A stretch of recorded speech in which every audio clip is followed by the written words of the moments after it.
Welcome to Home Alone. I'm your host, Michael Malone, and today I'm sharing a conversation I had with Jaimie Beebe. Jaimie's been a casting director in Hollywood for over 10 years and is now producing and co-hosting a fantastic true crime podcast called Strictly Stalking, where she interviews the survivors of some of the most notorious stalking cases all over America. And our conversation made me think of the idea of perception and how we're perceived in the world plays such a big part in how other people treat us, right? Like, I think this ties in perfect with both of the topics I spoke to Jaimie about, but, auditioning and stalking. When you think of the auditioning world, first impressions are everything, and other people's perception of you is key. And with stalking, the energy and the image that you're putting out in the world could attract the wrong people, and it could be really dangerous. So let's talk about perception a little bit. Have you ever heard something about yourself and felt shocked? It's because everyone's perception of you is different. Like, for example, maybe you consider yourself to be a very punctual person, right?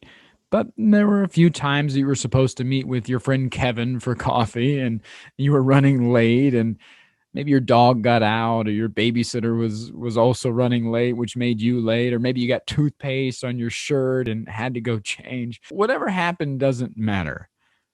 You've been late to meet up once or twice.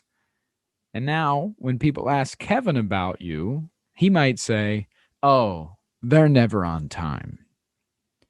You now have like this weird scarlet letter attached to you, even though it might not be true, right? It might just be a once or twice in a lifetime thing. But here's the kicker. Kevin isn't wrong. Yeah, I know. I fucking hate it too, right? But it's the truth. Kevin isn't wrong because that's his perception of you. And perception is reality. So whether you really are a punctual person does not matter, because that's not Kevin's perception of you, right? So how can we change that? Well, one of the things you could do is be more mindful of your actions, right? Be more mindful of the energy that we're putting out into the world. Be mindful of the language that we use. Like, here's a great example. I used to tell my mother I was busy all the time. Like, not too busy to talk, but whenever she would ask how I was or what I was up to, I would always respond that I was so busy working on this or that, or I would pretty much let her know that I was overwhelmed with these projects, and that I had to leave for Kentucky on Thursday and blah blah blah. Like, the message I was putting out into the world was that I was busy. So my mother let everybody know that she talked to that I was busy and not to be bothered. I'm still fighting this narrative years later. Like, I'll tell my grandma to call me more often. I'll argue with her, like, "Please call me. I want to hear from you. I'd love to hear from you more." I'll razz her and say, "The phone works both ways. You can call me anytime you want." And you know what my grandmother tells me? She'll say this: "No, no, no. Now I know you're busy. I don't want to bother you." Like, my own family is too afraid to contact me because their perception of me is that I'm too busy to talk. But had I been more mindful with my language with my mother in the past, I could have said something like, "I'm full. I'm full of projects this month," or "I have a full week ahead of me." Using full instead of busy or overwhelmed or whatever. That's way different than saying, I'm too busy to be bothered, right? So we have to be mindful, because that energy, that language, that vibe that you're putting out to others, it acts as an echo chamber to the universe. And my guest today knows all about reading other people's energies and vibes and using her perception of others to know if they'll be a good fit for the project or not.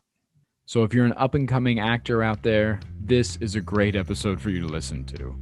I learned so much about the auditioning world and even more about the stalking world. So without further ado, here is my conversation with Jaimie Beebe. Enjoy.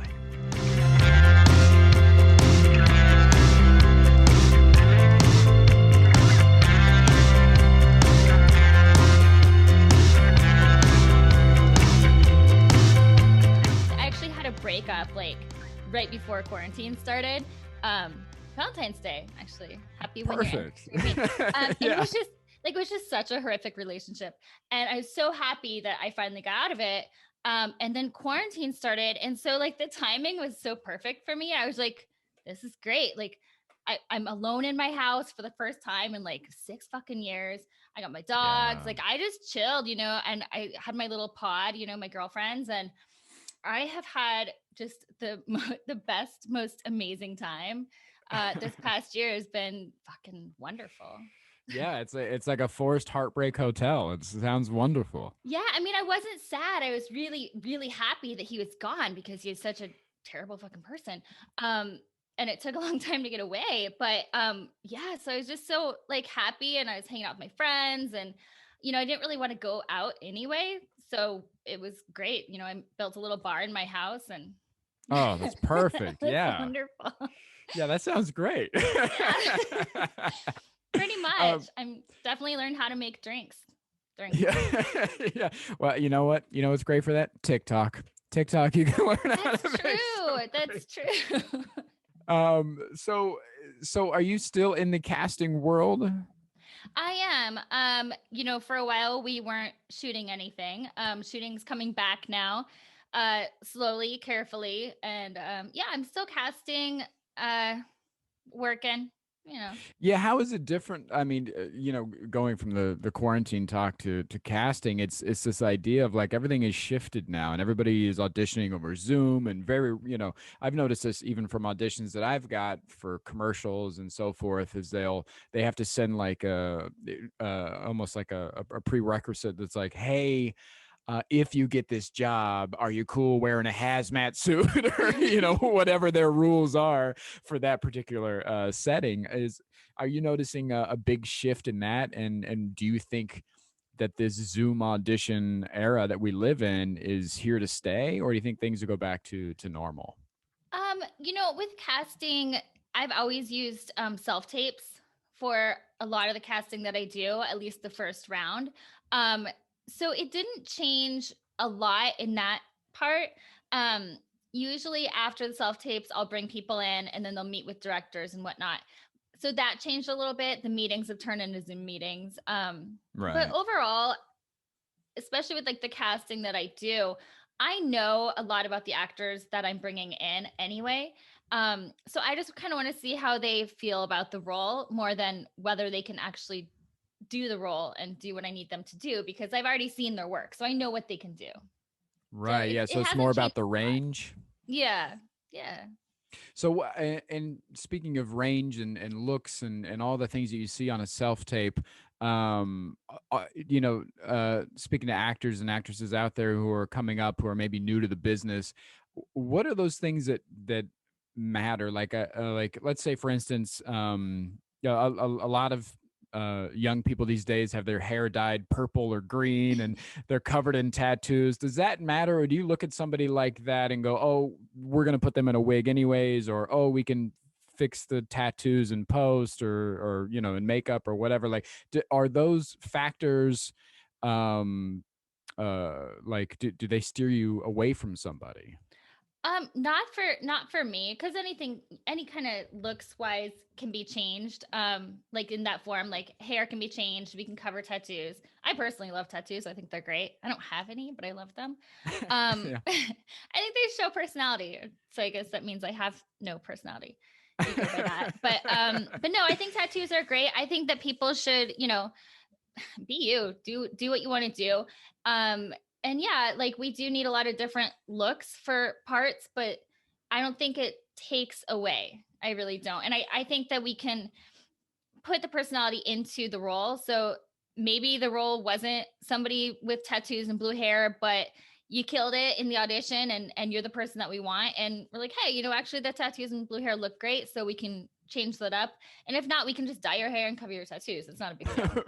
Right. Yeah. Yeah. I mean, it used to be even, I mean, I would say 5 years ago, showing up, you'd have to be fully covered. You'd have to look. I remember even 3 years ago, I took a meeting with this commercial agency, and they had told me my hair was like kind of little longer and kind of wild and messy, and I had them sit me down, and they're like, "We're gonna have to have you get a haircut if you want to go out for our commercial team," and I'm like, "Fucking I mean, no." I think like doing commercials are a lot different than film and TV, though. I mean, so Right, I true. get how, if you look a little bit different for a commercial, I mean, hopefully that's changing and we can just go like full diversity on everything. Right. But commercial wise, you want to look super average. Yeah, yeah, you want to look more traditional. Yeah, I've had traditional, buddies. maybe not average.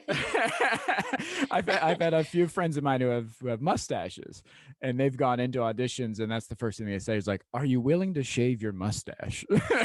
Yeah. I mean, it grows back, right? Right, exactly. Yeah, it's like, well, do you want to take this job that's going to pay you, $5,000 plus royalties to shave your mustache, Yeah. or keep it and go hungry? What do you want to do, Yeah. man? I think changing your looks shouldn't be that big of a deal. Yeah. Um, and like I said, hopefully like we're far enough into things where diversity is cool and we can just, if you've got tattoos, if you've got blue hair, or if you've got, I have no idea. Yeah, Whatever. and So everyone looks different, right? I think the fear also that went along with that, I mean, this is speaking again a few years ago, was like that fear of getting typecasted. So if you were, somebody who was covered head to toe in tattoos, then you would always be, the thug or the villain or this or that, or like the punk rocker. And I'm hoping for more diversity where we see more mainstream characters that have a couple tattoos or have purple hair or whatever and aren't Yeah. looked at as like the outcast character. I think we're headed that way just because I think society is headed that way. Yeah. More people have tattoos, more people are doing what they want, especially during quarantine and lockdown. You don't have to go to the office. You can just look Yeah. however you want. Yeah. I mean, I'm legit wearing sweatpants. So. I mean, who isn't these days? So I lived through summer in my bikini. Like every day I was like, just put the bikini back on. That's all I Yeah. did all summer. Perfect. Whatever. um so you do mainly cast reality type TV shows, and we're talking about personalities shining through. So how do you go about finding these people? I think a lot of people question that when they watch a show, like let's say Tiger King was such a big hit, or you see these shows like My 600 Pound Life, where you see these extreme uh, almost parodies of somebody of a person.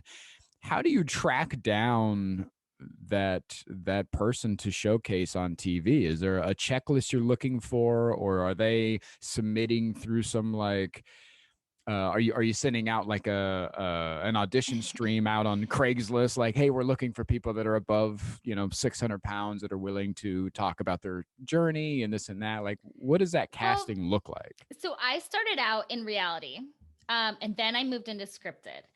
So it's two totally different games. So reality is cool. And yeah, basically I put out like ads on Craigslist, but or social media more so than Craigslist. Craigslist was like more when I Right. first started in reality, Yeah. because I'm very old. But yeah, you just put out a little ad like on Facebook and Instagram, and hey, like, do you weigh over 600 pounds? Do you want to talk about your journey? Or whatever it might be, whatever we're looking for. And we look for personality and story. You know, cool people, or for some shows, like not cool people. you know, depending on the show. I mean, every show needs some type of a villain, um, but a likable villain. But yeah, like we're just, there's so many people in this world, and so I think like for reality shows, we're just looking for those people that are kind of willing to be on a reality show.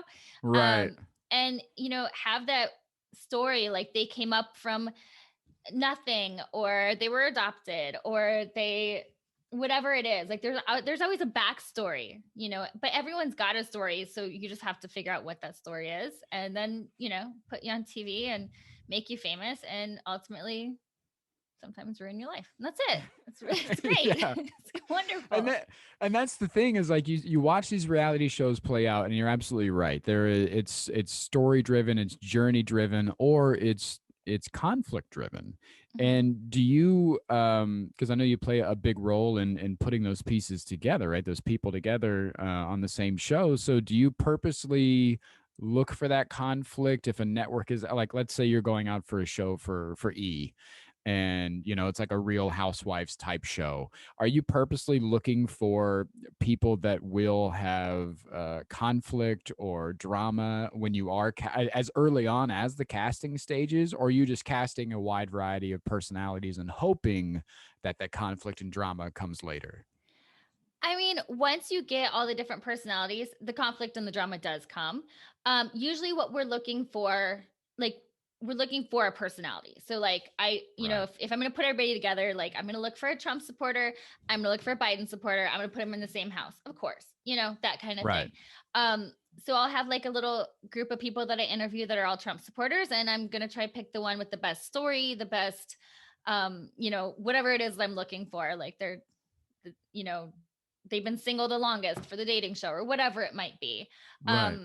And then there's always like the outliers. Like if it's a dating show, like I'm going to look for that 40-year-old virgin, or, the super religious person that, is never going to drink, or the girl that like dates 25 people at a time, or whatever it might be.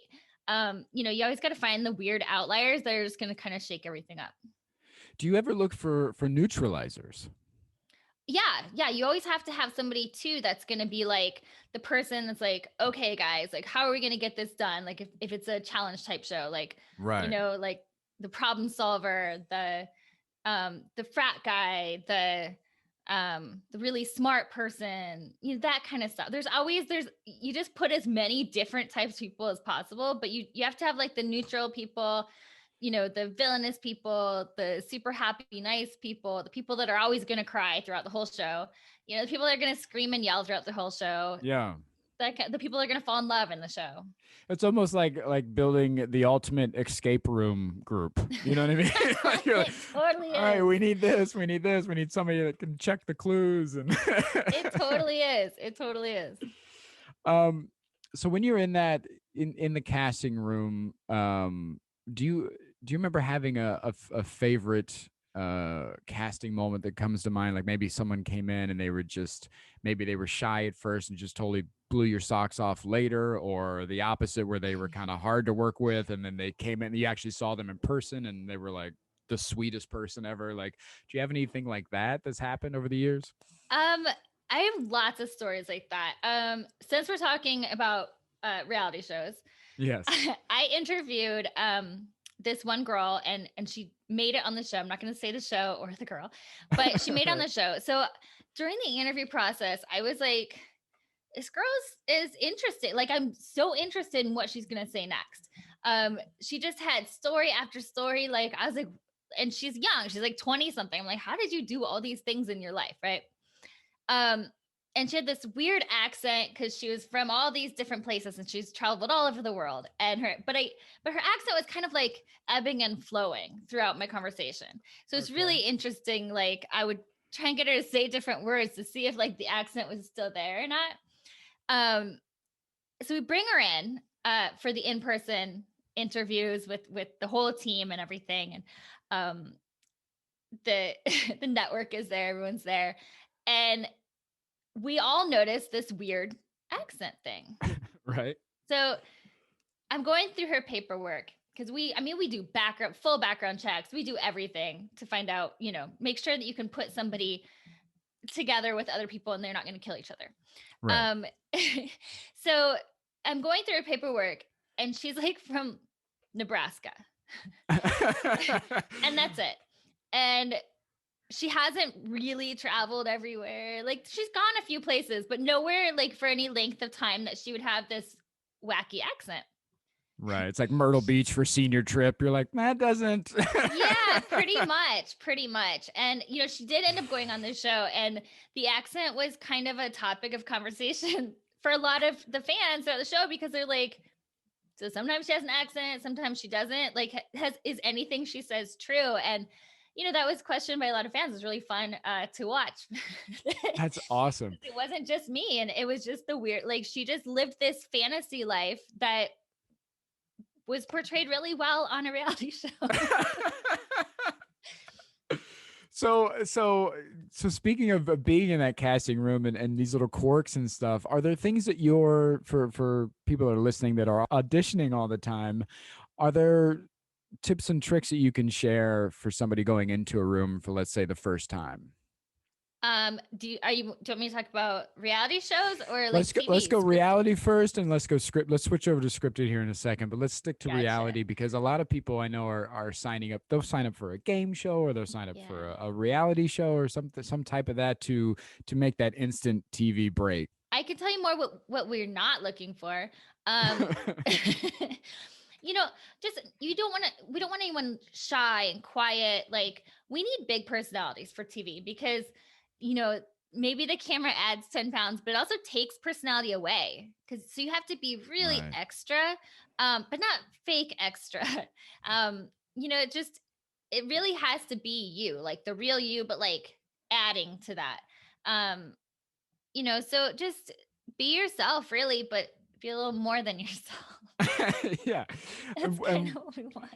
And when it comes to scripted, are you looking for people that, let's say you're auditioning for a professor for a scripted show? Should they come in a dressed as a professor, or does that matter at all? Should you just come in kind of as yourself playing a part, or should you come in dressed to the nines as that character, as you think that character would look and feel? I always tell people to do whatever makes them feel the best. I do think it's cool when people come in dressed as the character, gets them into character. I can see it better. But the main part, I think, for scripted, for actors, is confidence. So whatever makes you feel the most confident, that's what's going to show. I mean, you can come in and bomb the audition, like just fuck it up completely. But if you fuck it up completely and you feel good about it, and you really went for it when you fucked it up, you might still get that role. Just because I had a different idea or the director had a different idea than you, if you come in and sell it and it's solid, then why not? So whatever makes you feel the most comfortable is how you should do it. Even if it's like technically wrong, that doesn't mean it's actually wrong. Does that make Yeah, I sense? was wondering that walking that line of being yourself and playing the character when you're in that audition. How much does your own personality shine through when you're talking about scripted? It's interesting. So when I am ready to pull an actor in, I like to work with actors that I know, because you're going to be on set with people for weeks, months, however long it takes. So you can't be not cool. Like, everyone wants to work with Right. cool people, right? So personality wise, like, you don't want to get a bad rap. Like, you want to just be cool. You want to be somebody that people want to be around. Be nice and like be fun. Um but as far as the acting part of that, like, I think you always need some part of your personality put into the character to make it believable, because that's number one, we have to believe that you're this character. And so I think the best actors do put their personality into the role, into the character. Yeah, and it's so interesting too. We were just joking the other night. My girlfriend and I were watching that Search Party show, and I don't in think the I've seen it. oh, The it's search party wonderful. show. It's the chick from Arrested Development, cousin maybe. She's the lead, and it's a terrific show on HBO Max right now, and I Oh, think it I'll might be watch on it. Hulu too. It's great. But there's a part where they start doing kind of a movie about the what their lives are. So it's like a TV show within a TV show. And Gotcha. one of the friends is an actress, and they're casting for her role. And she goes out to play herself and they turn her away. And it is so funny when you're talking about being yourself and being likable and playing this character. Like, you hear stories like that all the time in the acting world where it'd be like, hey, we're looking for a Ryan Reynolds type. And then Ryan Reynolds goes out for that part and they're like, no, we need a Ryan Reynolds type. It's like, yeah, Yeah. but I'm Ryan Reynolds. They're like, yeah, we don't want you. It is such a mind fuck too, from an actor's perspective. Like, I remember when I first moved out here and I started going on auditions, and you feel, from our point of view, you feel special when you get picked for an audition. I remember that one of the first ones I went out for was for How I Met Your Mother, and I was supposed to be this art dealer, and so I'm like, oh my god, they reached, my manager told me they wanted to see me, and I was like, oh my god, they want to see me, like they called me for Yeah. this, and I show up at the audition, and it's like one of my first ones, so I don't really know what to think, and I'm going up the elevator, and I got my little suit jacket and scarf on because I'm an art dealer, and I'm thinking like, oh man, the whole time I'm like, man, they must really like me, and they must have seen me on stage or something like that. And the elevator's doors open, and it's just a room full of me's. Yeah. Like Pretty much. everybody, yeah, looked exactly like me, and everybody had a blazer and a little scarf on. And it was such a mind fuck realizing that they're not looking for you, they're looking for it, Yeah. and you just have to be it. And sitting in a room full of yous can be really scary. And do you have any advice for people going into a room that are facing off with a bunch of other thems, Um, going into a room like that? you know, when you go into a room like that, I mean, I'm not an actor. I could never act. Like, I'm so bad. Like I can't even pretend like, yeah, I could do that because I can't. Like I have no idea. Like actors are amazing. The things that they do, it's nuts. Um, I just think, like I said, I think confidence is key. Like just be cool, be you. You know, yeah, you want to be able to stand out, but I wouldn't like be extra to stand out, like you don't want to Right. do like something weird and crazy to stand out. Just like, and also it's not you. If you don't get picked, it doesn't have anything to do with you. Like if you didn't get the job, like it could literally be anything. Anything. There's Yeah, so many reasons. that's so important to remember too. From the acting side, is you're going to deal with a lot of rejection, and I don't know if people. I mean, you hear that all the time, but I don't think you really understand it until you're actually out there and going out for stuff. How often you're going to hear no, or they went this, or they went that. Yeah. Like Um, online dating. yeah, exactly. Yeah, it's just not a match. Yeah. Sorry. Not very You know, much. sorry, you have cats. We didn't know you had Swipe cats. left. We didn't know. No. That's what it comes down to a lot of the Yeah. times. So let's talk about that a little bit. Have there been have you loved somebody in a room, and then when they've actually gotten on set, have you been like, "Oh, I've made a big mistake here." Early on that happened once in a while where, um, I would, this person's so great, and we'd put them on the set, and either they just acted inappropriately in some way, they're obnoxious, like Right. whatever it was, like no one liked them, or they got to set and they just like couldn't do it. Right. Um, and I say that happened maybe a couple times earlier on, and so I learned quickly. Um, and I check up on everybody before I put them on something. I'll call whoever they worked with last, because chances are I know somebody that knows them, or that was working with them, or was on set with them, or I know them personally. So if I don't know them personally, I'll always check up and be like, hey, how were they on set? Did they show up? Did on time? Were they cool to work with? Were they fun? Were they Right. nice? Could they do it on set? Because sometimes, once you hire somebody and they're on set, you've got to make it work. So that's when, editing and things come in, and I don't want to have to make it harder for the editors by putting somebody on set that shouldn't be there. Um, so, but usually like I said, I just kind of, I check up on everybody and make sure that I'm making the right decisions. Yeah, so you're pretty involved then, even after they get the part, you're still pretty involved in checking in and keeping up with them, right? Yeah, I like to check in. I like to visit the set at least once or twice and make sure everything is cool. But I definitely check in because if they and they'll the directors and producers will check in with me too, just to be like, hey, this person was amazing, like this person sucked or whatever it was. Right. Feedback is important though. And I keep good records of everybody I hear things about, in that way, not to sound like all crazy and dramatic, but Right. it's good to know who I want to work with over and over. Right. Yeah. And so have you built a stable over the years of actors and actresses that you're like, okay, these are my folks. These are my guys here. I like working with them. They do good work, and here's who I'm going to go to first, before I reach out blindly to other people. Yes and no. I think it's really important to. There's always new actors. There's always new people. Right. So I think it's really important to give everyone a shot. Um, but a lot of times, because I know certain actors that I've worked with, when I read a script, that's who comes to mind. And so I will, when I make my list for the producers, I will put those people on because they come to mind because I know that they can do that role. I think about them for that role. Right. But I always, do the breakdowns and look through lists. I call agents and managers and see who's available, who might want the role, who might be up and coming, whatever it is. So yeah, it's both for sure. Yeah, it is kind of like, I mean, you become almost like a little family when you start working with people enough, and you're like, oh, Yeah. yeah, that's perfect.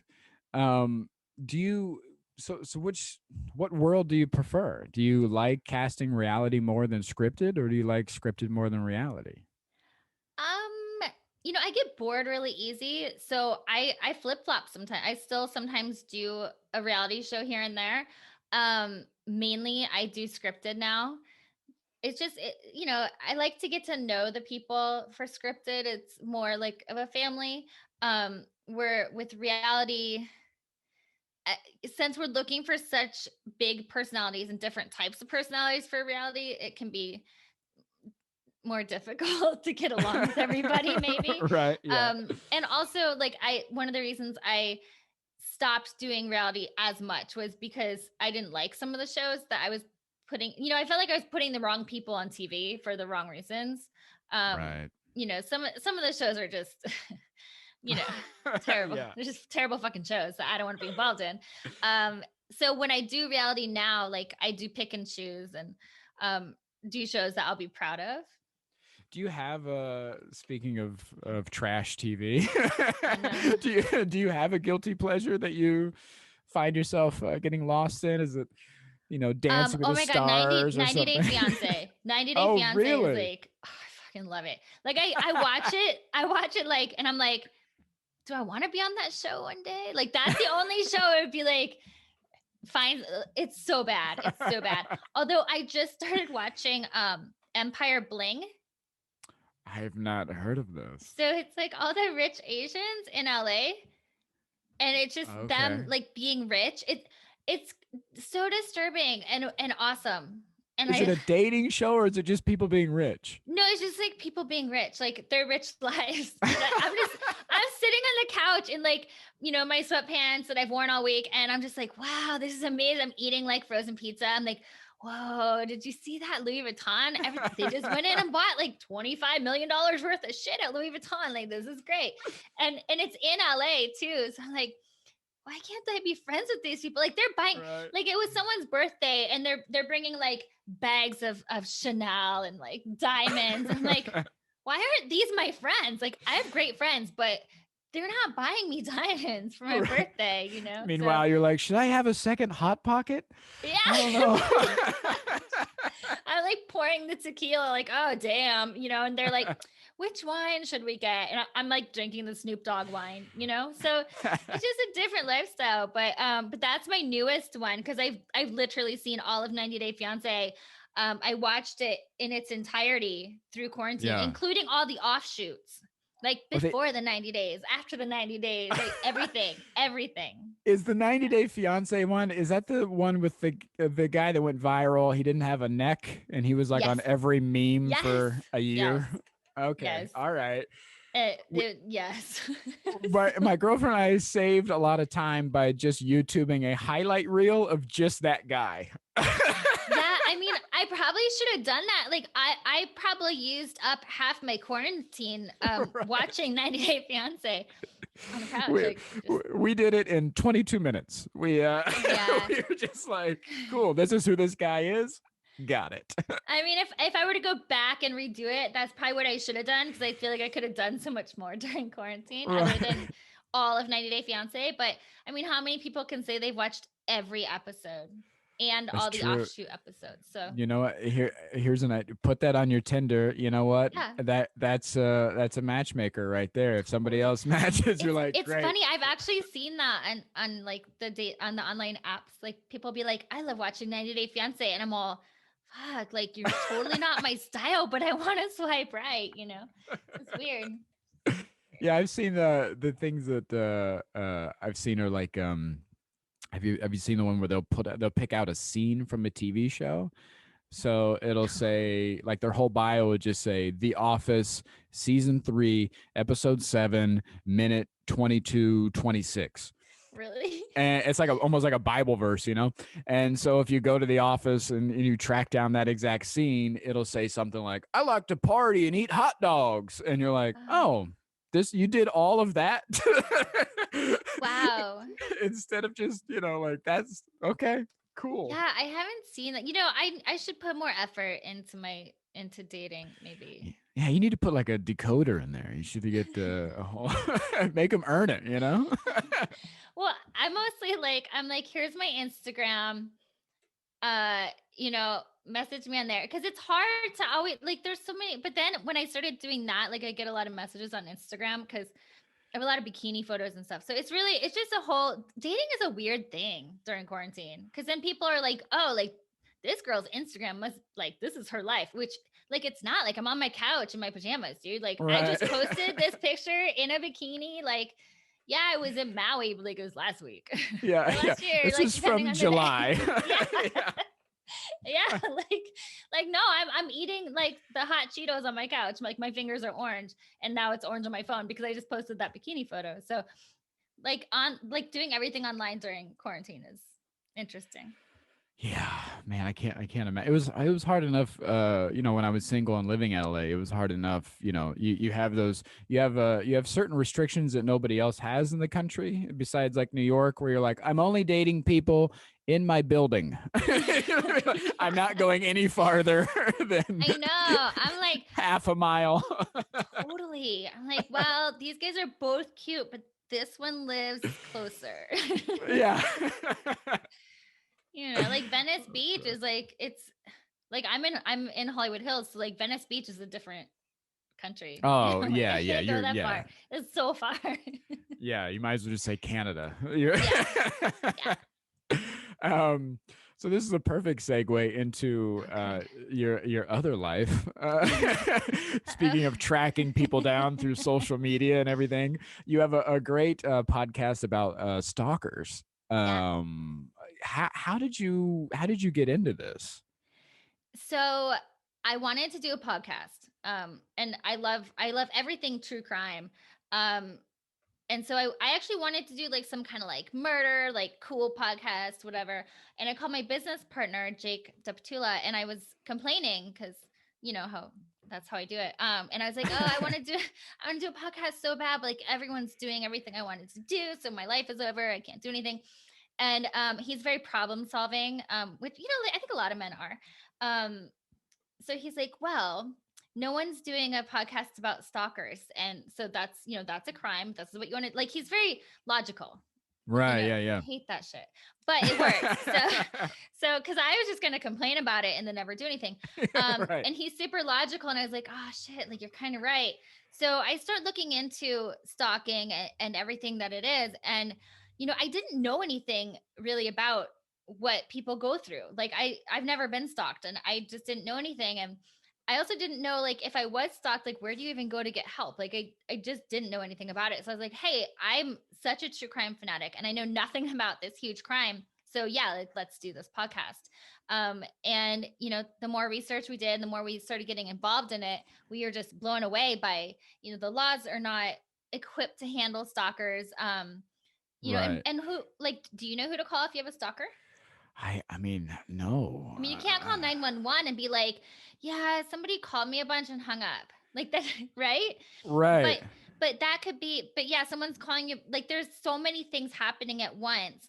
And so like how do you even try to explain that to authorities? And do you call someone? Do you go in? It's COVID. Like what do you even do? So there's so much that I had to learn through hearing people tell their stories that I think that we're doing a service, really.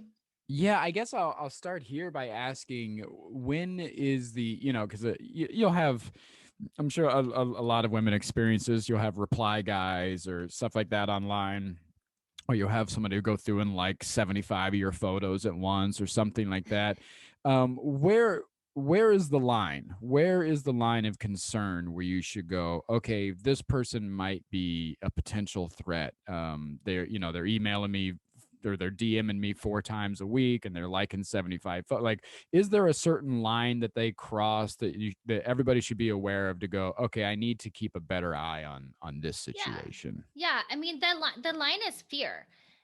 If you're afraid, then it's a problem. Listen to your gut. And women, I think oftentimes, you know, they want to be polite. We're taught, women are taught to be polite and nice and like not cause a ruckus, not cause a stir. Um, Yeah. and so then a lot of times women, even when they have that terrible feeling in their gut, like something is wrong here, they won't listen to it. And that's when it turns into a problem. So, if you're afraid or if you have that crazy feeling, then yeah, like it's not a crazy feeling. It's real. It's your gut telling you something's wrong. So if you feel something's wrong, it is. How often do you think? Because I grew up in a house full of women. I was raised by 2 women, and I've just been in those friend groups and stuff like that. So I'm very aware of the women's situation. I'm curious on how often it's flipped, and how often do men experience stalkers? You know, not quite as much as women, but men do definitely experience stalkers from other men, other women. I mean, a parent, a coworker. I mean, anyone can experience stalking from literally anyone. Any type of relationship can turn into stalking. Do you know any stats on how often stalking actually turns into violence? Um, Off the top of my head, I don't, and I should. My business partner will probably he would know because he knows everything. He's Um, listening right now, and he's like, I know. "Hey, tap me in." He's very logical. He's phone a friend, quick. No, he's very logical and like knows all the things. Like he's like the stat guy. He's like the so he's like the guy that like how did he put it the other day? He said if there's a swimming pool, I'm just gonna jump in and then but he's the guy that's gonna check and see if there's water in it. So that's kind of how we work. And it's so true. Like I'm like, oh pool, like I'm in. Then there might not even be water in it. Well, I So just I mean totally like avoided your question because I didn't know the answer. But no, well, in your own, I just mean like through your discoveries and through the people that you've yeah, interviewed and through doing the show, like how often does it turn? Like how often do you guys hear of violence you know, of these stalkers turning into either killing or attacking? I mean, quite a bit. Like it really Yeah, stalking is like a slow murder, I think, is kind of what you want to look at it as because eventually it's going to come to a head so in some form. And stalkers don't like just quit stalking. They can go to, right. to jail for 2 years. When they get out, they're still going to stalk. Like most of the time, they're still going to stalk you because they didn't get any help. It's an addiction. It's an obsession. There's a lot of mental illness behind stalking. So it does turn violent quite a bit. I know that you guys interview a lot of victims. Have you ever had a stalker on? We haven't. And the reason for that is because the podcast is about giving victims a voice. And we actually don't say the names of the stalkers unless the stalkers are deceased or it's a very famous case. Okay. So we don't want to give any voice to the stalkers at all. Because also for the safety of our guests that come on and you know it can trigger a stalker to know that they're being talked about even because Yeah, that gives them it that glorifies them. Yeah. yeah, and it gives them what they are looking for. Like, oh, they're talking about me, like they love me back, or whatever it might be, whatever reason they're stalking. So we don't want to give any type of voice or anything to the stalkers. How does it how does it usually start? Like, how do people usually become aware that they have a stalker? And in the cases that you guys have talked about and the victims you guys have spoken to, is there a common thread that they go, I noticed that my door was unlocked, or more than than I know that I locked it, or I noticed an uptick of likes on my Instagram, or messages in my Facebook folder, or whatever. Like, is there a common thread there that was an alarm bell for a lot of people that went, hey, this might be something? Not not really a common thread on what a stalker is doing, but more of a common thread on that feeling. You know, when you get that feeling, like you just know like something's not right. Like somebody can like your photo 20 times on Instagram and, just send a little heart with the photo or whatever. But then that Right. one time they're like, "Hey, I saw you at the store yesterday and today, and you went to two different stores. Like, how would they have seen you?" Like, you just get that one feeling like, "Oh, something's not right." That's the common thread. It's just that instant feeling, that pit in your stomach. You're like, "Ah, shit, like this is bad." That kind of thing. And how do those usually play out? Do a lot of people ignore that first feeling? Totally. Totally. I think so many people Really? do. Well, because you're taught to like you don't want to think, and also it's weird and unusual. Like you don't want to think like, "Oh, someone's probably stalking me." Like that's not a normal first thought. Um and so yeah, like I think a lot of people ignore it cuz you don't want to think that. And then you also question yourself. You're like, I'm thinking weird. Like I'm crazy. Like it's not really, like you try and normalize it to yourself for a long time. And then, so I think that's how it's able to escalate without being taken care of right away. And that's why we're trying to bring more awareness to where, like, if you have that feeling, that's the feeling and you need to act on it. Let block the person, let the person know, like whatever it might be. The main thing, of course, is to always document everything. Once you get that feeling, document everything. Write it all down. Write it like with a pen and pencil, and write it down on a piece of paper. At 2 o'clock on Tuesday, I saw this person. Cool. So now you have it documented. So when you go back and you look and you have this list of things, and you're like, okay, this is real. You know what I mean? How often, I know we're talking a lot of digital stuff here, like Instagram and Facebook and, whatever. How often do those instances become physical?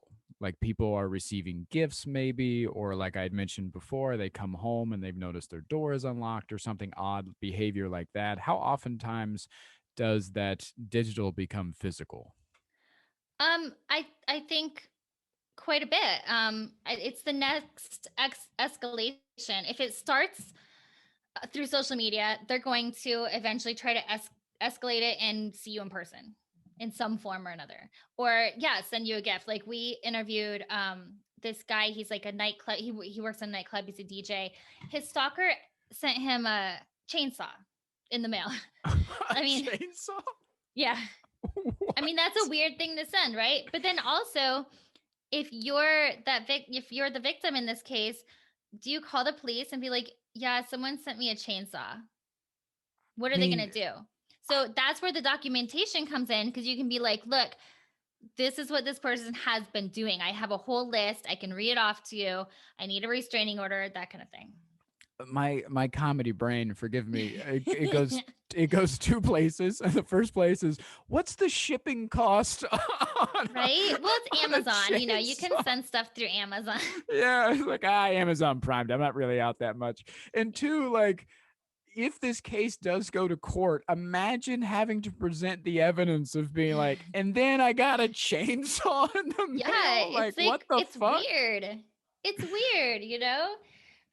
It's just I have to ask more about that. So what ended up happening with Chainsaw Guy? What was the chainsaw? Was there a message attached? Like, what no, was I mean, the intentions? his stalker was a female, and she was just sending him things. And I think a lot of times it doesn't really matter what they're sending. It's Right. more of they're letting you know that they know where you are. It's Wow. installing that fear into people. So it maybe it's not scary to get flowers sent to your door, but that but it's terrifying, because that means your stalker knows where you live. Right. Right. Like Flowers shouldn't be terrifying, but if your stalker knows where you live and he sends them to you, then they are. Yeah, let's talk about that manipulation between appreciation and fear, right? Because I'm sure there has to be gifts that weren't like a chainsaw could be taken two ways.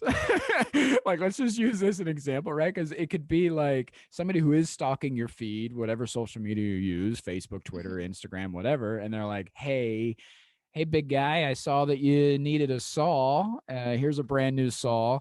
Love you. Take care. Or you can send somebody a chainsaw and be like, this is going to be what I murder you with. See you Yeah. next Tuesday. Well, the Um, girl that sent it to him, like, I don't think there wasn't anything on the bot. He's just like, okay, I got a chainsaw. And then she had been emailing him hundreds of emails a day, and he happened to open one of those emails, and she said, "Did you get the tool I sent you?" That's okay, it. so So so that's that's how he. appreciation. So that's love. Then that's not I fear mean, based, unless right? it's from your stalker, then it is Well, fear yeah, based yeah, because she knew yeah. where he lived. She's sending him things to his house at this point. Wow, that's so interesting. So Yeah. what have you learned from interviewing these victims? What have you been able to take away from this? Because I know in the beginning you said that you had started with not really knowing anything about this Yeah. world, and then now um, so what have you taken away from these victims? Stalking, being stalked is such a horrific thing. I really didn't know what people went through.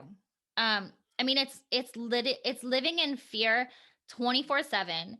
Um, there's no there's no out. There's nothing, there's nowhere to go. There's nowhere to turn. You start feeling crazy. The cops aren't believing you. Your friends don't want to hear about it anymore. Um, Right, it's a very victim shaming crime, which just sucks. It's sad. Like, you need somewhere to turn, but then people like just don't believe you. They're like, "Oh, come on, it can't be that bad." Like, that's what people are going to tell you. It's like, it's probably not that bad until something happens. And we don't want to right. get to the point where something happens. So, we're just trying to bring a lot more awareness to it so that, if one of my friends came to me now and was like, "Hey, I'm being stalked," obviously I put him on the show. But in reality, I I would have an opening for Thursday. an opening. No, but in reality, I'd be like, great, like, not great. I'd be like, okay, let me get you some help. Like, I know, you can go here for help. You can go here for help. Let's get documented. Let's do everything that we can to help. It's not something you can let slide because it can turn violent or deadly or, whatever. Yeah, how do most of those cases end? Like, do the stalkers eventually get caught and get tried, or do a lot of them go on for years, or how what does the They timeline look like for stalking? So many go on for years. I mean, we interviewed a lady that was stalked for 40 years. 40. 40 years? Yeah. And most of the people we interview, a lot of them are still being stalked. It's been 8 years, 10 years, 15 years, 20 years. Oh I my think the God. average stalking was like 2 to 4 years. Like, statistically speaking, you'll be stalked from 2 to 4 years. And then, at that point, either your stalker is starts stalking someone else, which is one reason they'll stop, is they go on to someone else, Right. or they go to jail, or they die, or you die. But they don't just randomly like, okay, I'm done stalking you. Like, they need to get help. Otherwise, they'll either continue stalking you or they'll start stalking someone else. So let's talk about the other side of it then. So why is it so hard to get help with stalking? What are the blockades like? The laws just haven't caught up to what stalking is. Especially with technology, it's so much easier for stalkers to Right. find you. You're It's just too tagging vague stuff now on is what you mean. Instagram, Yeah. and it's so easy. And the laws just aren't there. Like, there's no registry for stalkers. There should be a registry like there is for sex offenders, Right. because Yeah, I agree with that. chances are your stalker is also going to stalk someone else too. I mean, Yeah. if they stop stalking you, they will be stalking someone else. I mean, that happens most of the time. So people should realize, if you're on the dating scene, there should be somewhere where you can, do a quick you should always do a background check before you see somebody. Yeah, there needs to be a Carfax for people. I've been I saying that know for that would have years. saved me the last 6 years of my life. Right, So I exactly. have learned. I have learned. Um, This no, has been but in 2 relationships, no accidents. It's yeah, it's a exactly, pretty good exactly. not too many Um, miles. exactly.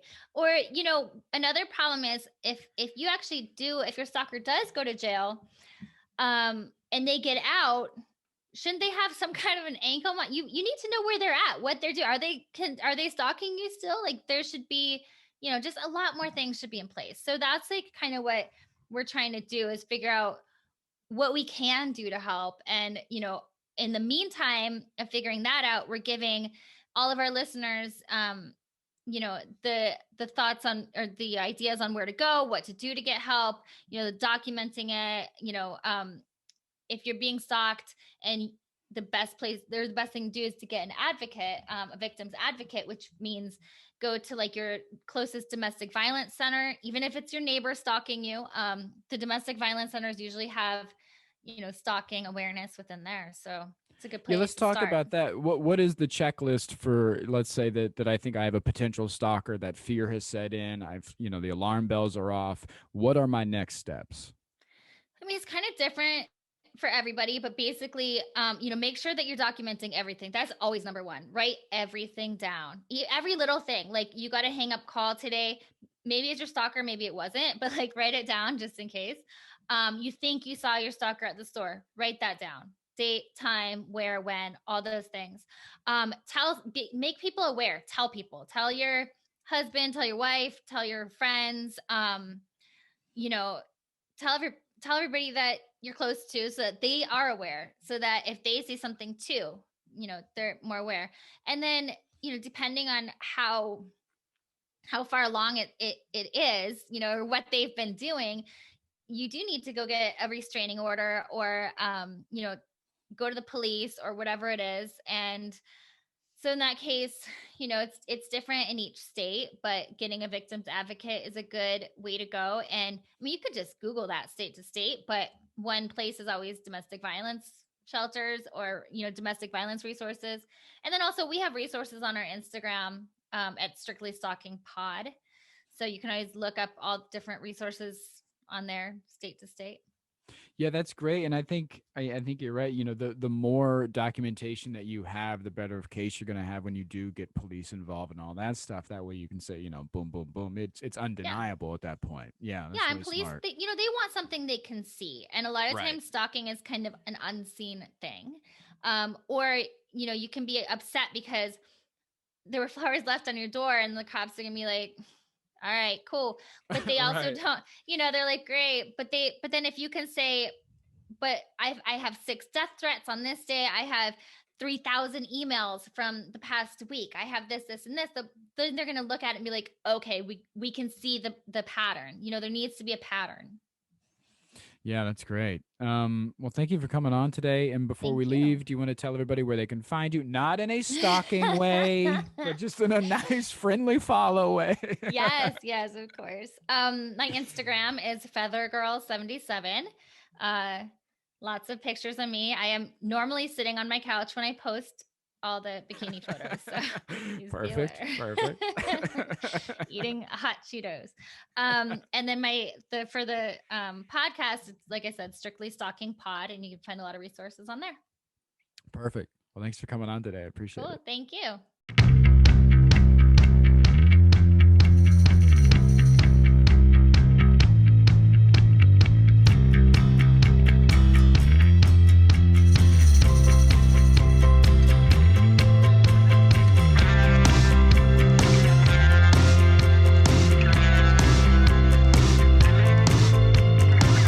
I don't know about you, but I feel like I've learned so much today. I hope you feel the same way.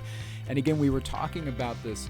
What happens when you feel like you're getting stalked? What are the next steps? And there are places you can reach out to. You can go to victimsofcrime.org. It's a stalking resource center. So if you feel like somebody has crossed the line, or that you're being watched, or if you just have that gut feeling that Jaimie was talking about, please visit victimsofcrime.org. They also have a phone number. It's 202-467 8700. Again, that number is 202-467-8700. Make sure you check out Jaimie's fantastic podcast, Strictly Stalking. It's on iTunes, Spotify, wherever you listen to this, maybe. I don't know what you use to listen to your podcast. And while you're there, make sure you go ahead and like and subscribe to this show. I'll be sharing more one-on-one conversations like this one. Thanks for listening.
Hey guys, before you go, I just want to remind you that I have another podcast on the 4D Podcast Network.